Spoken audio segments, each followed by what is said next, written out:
तो जय जगन्नाथ सांग मैंने रेलवे रिक्वायरमेंट तरफ पारामेडिकल रिक्वायरमेंट 2024 वैकेंसी किसी आसी अच्छी। तो आपण मैंने देखिपे ये RRB paramedical requirement 2024।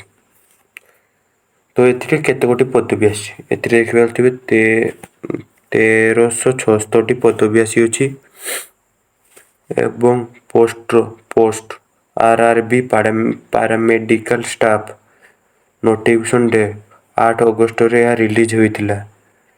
Application start of day application start हम 17 अगस्त ठारू एवं लास्ट डेट रहिबो 16 सेप्टेम्बर। तो आपण को प्रायतः मासे समय रही एग्जाम लेवल एग्जाम हूँ नेशनल लेवल आपणकर एग्जाम हम इलिजिबल आप कौन होता दरकार डिफेक्ट एलोन विथ पोस्ट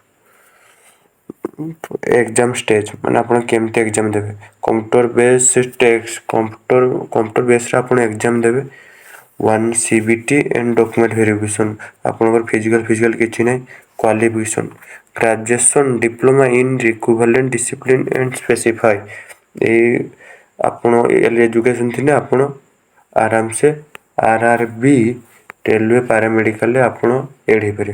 तो जो माने इंटरेस्टेड अच्छो फॉर्म पकाओ। Thank you.